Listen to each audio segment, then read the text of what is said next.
Hola mis amigos, un gusto poder encontrarnos nuevamente para estudiar un tema más del Sermón de la Montaña predicado por Jesús.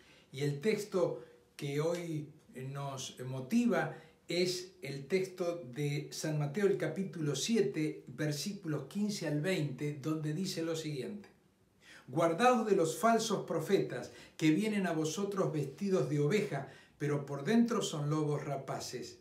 Por sus frutos los conoceréis. ¿Acaso se recogen uva de los espinos e higo de los abrojos?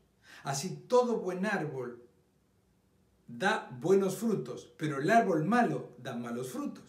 No puede el buen árbol dar malos frutos, ni el árbol malo dar frutos buenos. Todo árbol que no da buen fruto es cortado y echado en el fuego. Así que por sus frutos los conoceréis. Cuando Jesús se estaba por ir al cielo, le dijo a sus discípulos que como señales de los últimos tiempos habría hombres que vendrían haciéndose pasar por profetas, por enviados de Dios, como mensajeros de Dios, como vicarios de Dios, como representantes de Dios. Y entonces nos dio algunas características, y una de esas características que nos dio para poder distinguir entre lo verdadero y lo falso tiene que ver con los frutos de la vida de esas personas. Por eso habla de los falsos profetas y habla de los frutos de la vida de ese profeta. ¿Por qué? Porque en realidad el profeta tiene que representar a Dios. Y la vida del profeta no puede ser un borracho, un maldiciente, un asesino, una persona que es adúltera y que le gusta andar con hombres o con mujeres y hacer de su vida una vida disipada o licenciosa. El Hijo de Dios, el profeta de Dios, es una persona que se adecua a la voluntad de Dios en la medida que va conociendo la voluntad de Dios y va poniendo su vida en armonía con ella.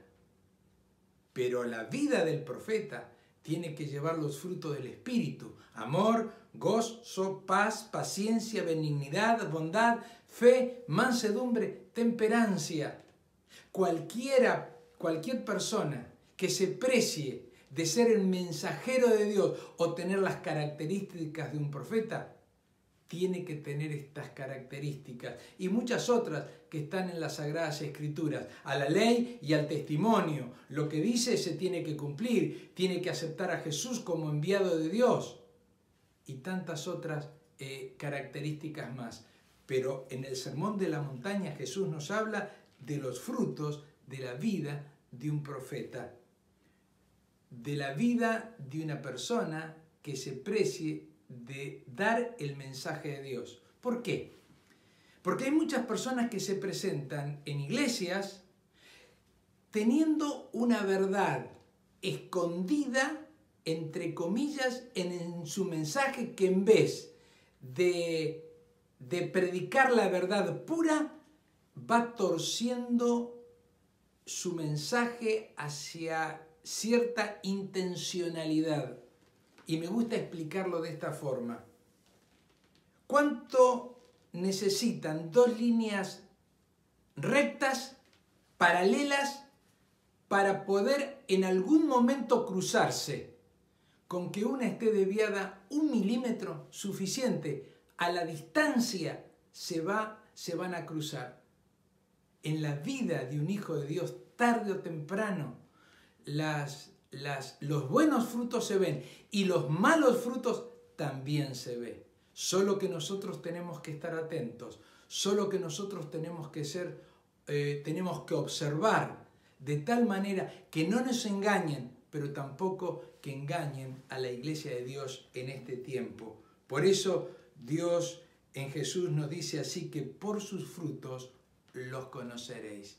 Observemos y pidamos la dirección de Dios, y Dios nos va a dar el conocimiento que necesitamos para descubrir a los verdaderos y también para descubrir a los impostores, a los falsos. Oremos para que Dios nos ayude a tener discernimiento espiritual con respecto a este tema.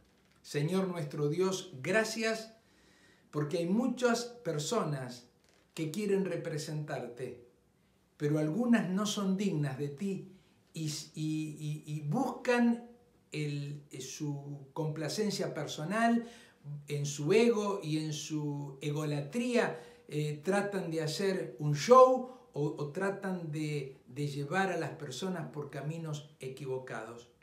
Ayúdanos a discernir si son buenos, si son malos. Ayúdanos a no ser engañados, Señor. En el nombre de Jesús. Amén.